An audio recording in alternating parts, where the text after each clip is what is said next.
이스라엘의 왕과 유다의 여호사밧 왕이 길르앗 라못으로 올라가니라. 이스라엘의 왕이 여호사밧에게 이르되 나는 변장하고 전쟁터로 들어가려 하노니 당신은 왕복을 입으소서. 이스라엘의 왕이 변장하고 전쟁터로 들어가니라. 아람 왕이 그의 병거의 지휘관 32명에게 명령하여 이르기를 너희는 작은 자나 큰 자와 더불어 싸우지 말고 오직 이스라엘 왕과 싸우라. 병거의 지휘관들이 여호사밧을 보고 그들이 이르되 이가 틀림없이 이스라엘의 왕이라 하고 돌이켜 그와 싸우려 한즉 여호사밧이 소리를 지르는지라. 병거의 지휘관들이 그가 이스라엘의 왕이 아님을 보고 쫓기를 그치고 돌이켰더라. 한 사람이 무심코 활을 당겨 이스라엘 왕의 갑옷 솔기를 마친지라.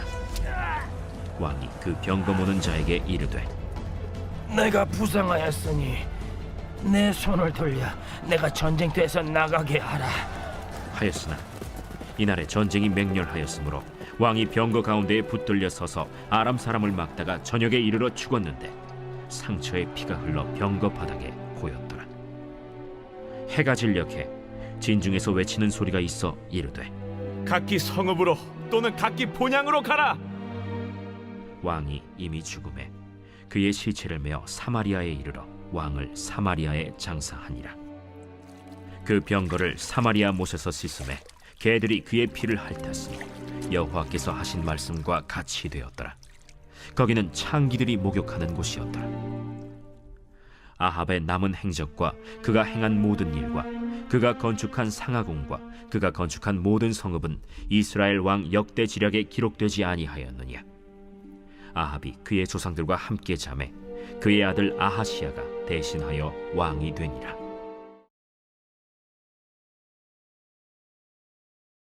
할렐루야. 오늘 우리에게 주신 하나님의 말씀은 열왕기상 22장 29절부터 40절까지 말씀입니다. 오늘 말씀의 제목은 한치의 오차도 없는 입니다.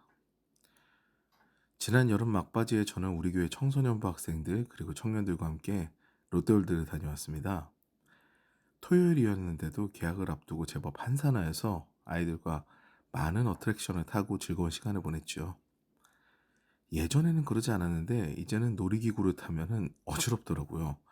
그 친구에게 이야기를 했더니 자기는 전혀 못한다며 아이들을 위해 아직도 어트랙션을 타는 저를 존경한다고 할 정도더라고요. 이제 조금 뒤면은 아예 놀이기구와 세이 굿바이를 해야 될지도 모르겠습니다.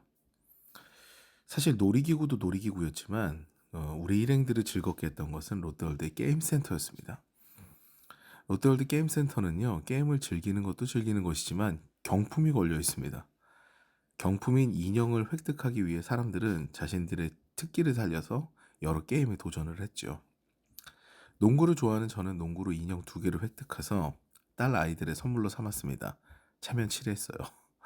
그런데 정말 놀라웠던 것은 우리 교회 청년 하나가 명사수였습니다. 비비탄 총으로 관역을 맞추는 게임에서 놀랍게도 거의 만발을 맞춰서 인형을 2개나 획득한 거죠. 9개의 관역이 올라오는데요. 상중하 난이도 이렇게 3개로 나눠져 있습니다.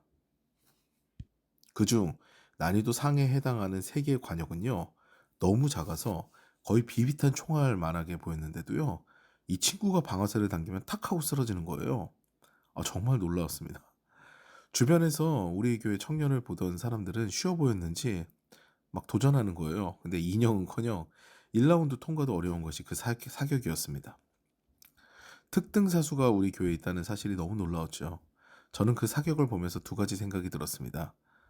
저렇게 작은 관역도 맞기는 맞는구나. 그리고 2번째로는 아무나 맞추는 게 아니구나. 이런 생각을 하게 됐죠. 오늘 본문을 보면은 북이스라엘의 가장 악한 왕이었던 아합의 최후를 다루고 있습니다. 아합의 군대에게 2번이나 치욕을 당한 아람의 베나닷은요, 2번째 전쟁 때 처참하게 져서 비굴하게 항복하며 이스라엘에게 점령한 땅을 돌려주기로 약속을 했죠. 하지만 베나닷이 안전하게 돌아간 후에 그 약속은 지켜지지가 않았습니다. 땅이 반환되지 않았어요. 그러니까 천하의 아합보다 더 악한 왕이 여기 있는 거죠.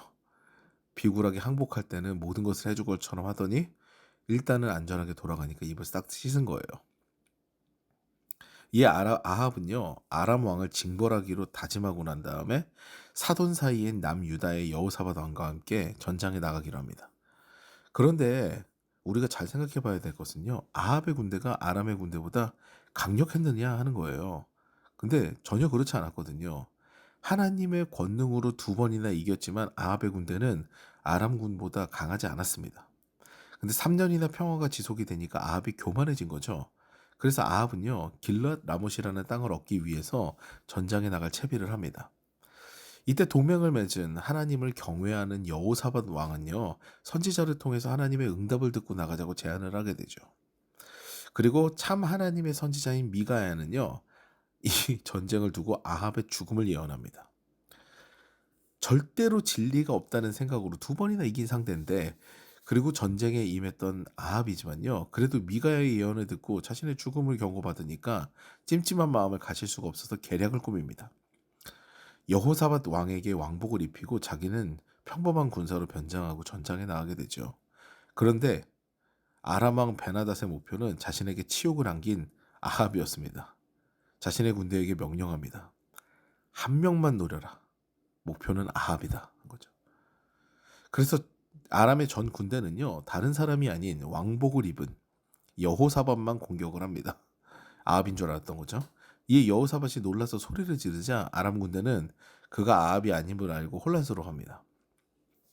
이때 한 사람이 무심코 활을 당겨서 쏘게 되는데 하필 그 화살이 아합에게 향하는 거예요. 그것도 아합의 갑옷 솔기를 맞췄다고 성경은 기록하고 있습니다. 이 갑옷 솔기라는 것은요, 갑옷의 취약한 부분, 이음새인데요. 원래 갑옷은 화살을 막아야 되잖아요.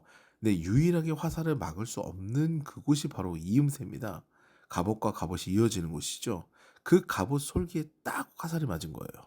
딱 그곳에 맞은 거예요. 노려도 맞추기가 어려운 그것을 무심코 당긴 화살이 맞춰서 아합은 죽게 되고요. 미가의 예언이 성취가 되게 됩니다.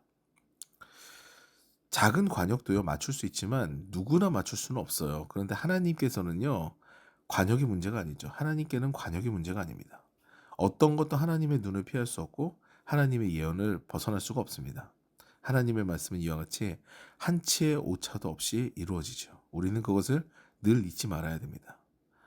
성경에는요 우리를 향한 하나님의 메시지가 가득 들어 있습니다. 그것이 내 말씀이 되어서 마음에 박히게 되면은요 그 말씀은 반드시 우리에게 이루어집니다. 그러므로 우리가 그 하나님의 말씀에 민감한 그런 신앙 생활을 가져야 되죠. 신앙 태도를 가져야 되는 것이죠. 하나님의 말씀은 살아있고 운동력이 있기 때문이죠. 오늘도 그 하나님의 한치의 오차도 없는 우리를 향한 사랑의 말씀 또 회복의 말씀 그 말씀들로 인해서 새 힘을 얻어 힘차게 하루를 시작하는 저 여러분 되시기를 주님의 이름으로 축원합니다.